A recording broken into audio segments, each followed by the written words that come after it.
Il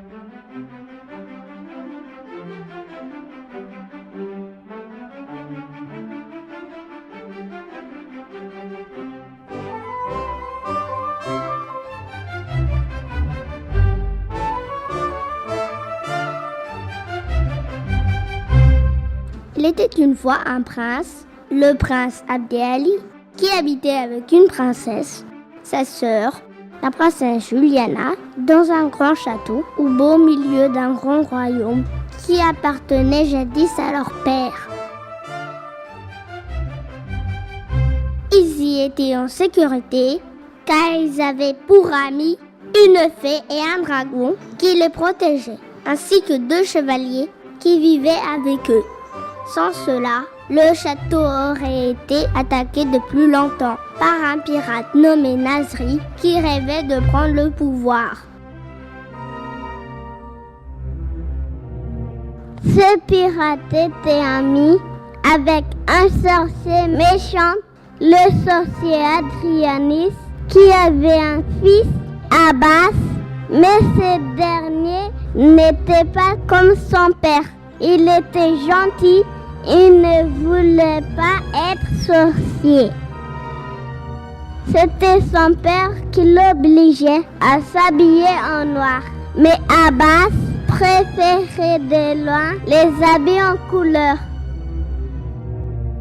Ils habitaient tous les deux dans une petite masure en bordure du royaume d'Abdelali. Un jour, Nasri le pirate passa les voir. Bonjour les sorciers. Bonjour Nasri. Quel mauvais vent t'amène ici? J'ai besoin de ton aide, Adrianis, pour prendre le pouvoir et attaquer le château du prince Abdelali. De quelle manière puis-je t'aider? Eh bien voilà, je sais que la fée et les dragons qui protègent le royaume font un petit shooting chaque matin sur la plage. Je le sais car je les observe tous les jours depuis mon bateau. Il suffirait qu'avec tes pouvoirs, tu le rendes inoffensif. Et cela me permettrait d'attaquer sans problème le château. Ce ne sont pas les 2 chevaliers et le prince qui vont me faire peur. Les rendre inoffensifs, cela me plaît. Cette fée et ces dragons commencent à m'énerver moi aussi. Moi, je les trouve gentils. C'est bien cela qui m'énerve. Ils défendent le bien et non le mal avec leur pouvoir. Eh bien, c'est d'accord, Nasri. Je vais t'aider. Je serai demain matin sur la plage et je verrai ce que je peux faire pour les neutraliser.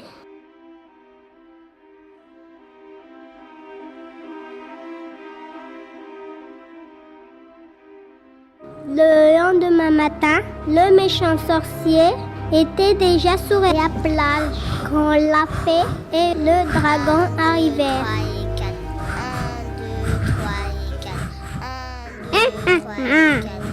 Et voilà qui arrive. En fait, j'ai réfléchi toute la nuit. Je vais transformer le dragon en chat et la fée en cochon. J'offrirai le chat à mon fils. Il adore les animaux et nous mangerons les cochons. Plus jamais nous n'entendrons parler d'eux. Abracadabra, abracadabra, fée et dragon, transformez-vous en chat et cochon. Et la fée fut transformée en cochon et le dragon en chat.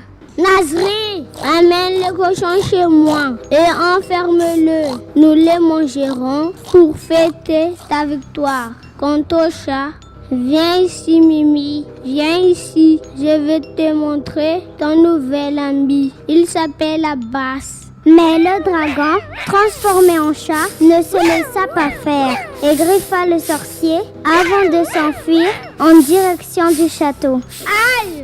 Aïe, sale bête, reviens ici. Ah, tu m'as griffé, Chacha. Eh bien, tant pis pour toi. Je voulais te présenter mon fils, mais tu n'as qu'à te débrouiller tout seul. Ça m'est égal. Bon, Nazri, tu es prêt à attaquer les châteaux? Bien sûr, je n'attends que ça. Eh bien, allons-y, Nazri. Je vais moi aussi t'accompagner. Mes pouvoirs peuvent encore t'aider.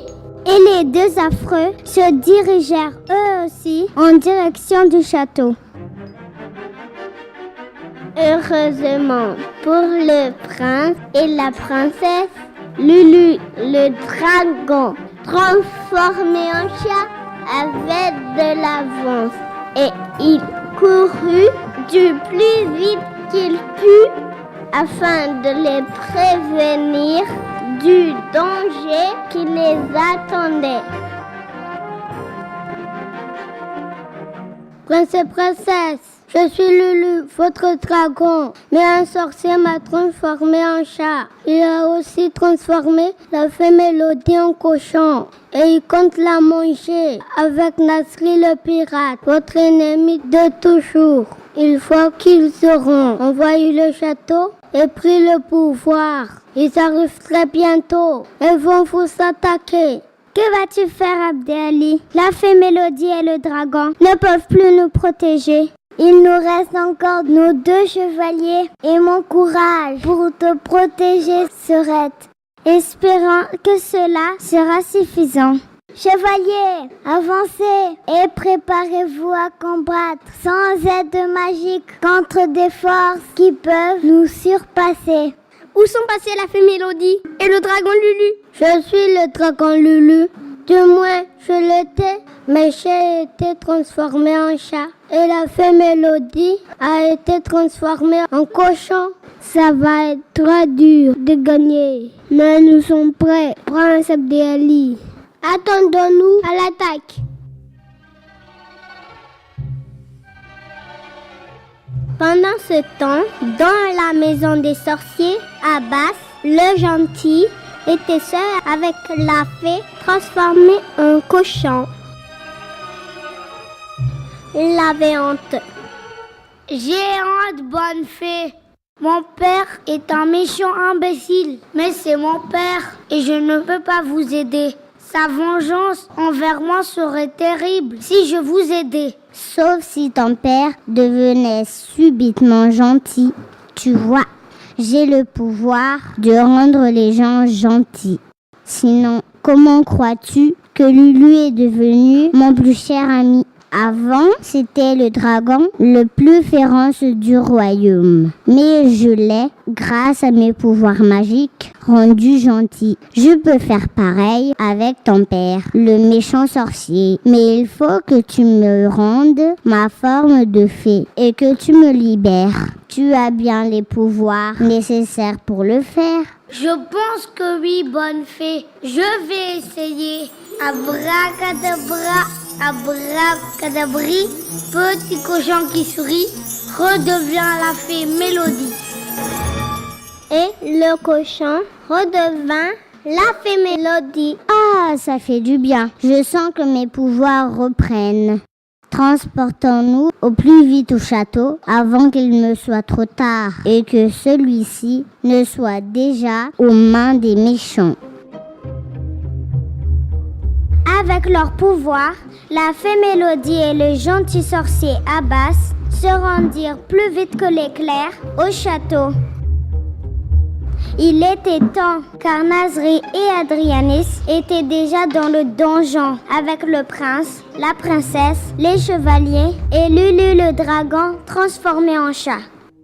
Rendez-vous, prince! Sinon, mon ami vous transformera dans ce cochon. On ne se laissera pas faire. À l'attaque!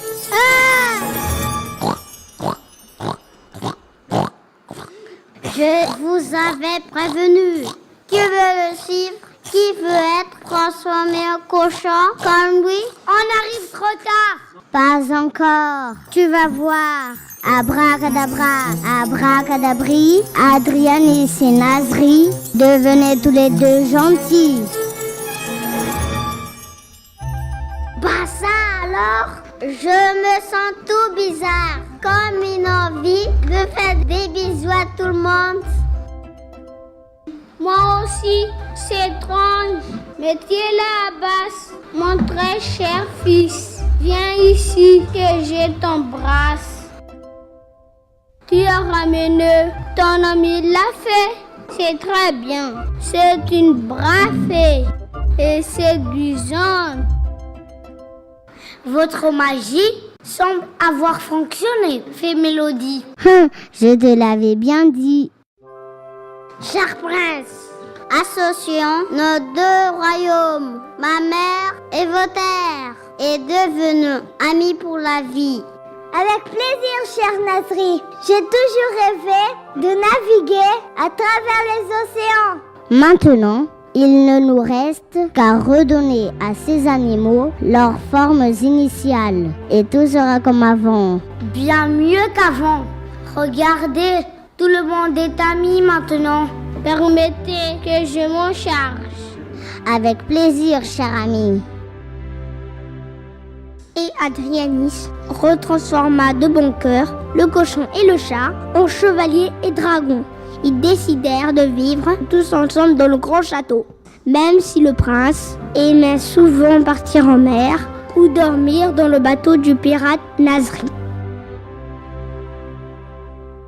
Durant ses absences, c'était Nasri qui le remplaçait pour traiter les affaires du royaume, qui n'eut à partir de ce jour plus aucun ennemi à combattre ou auquel se méfier.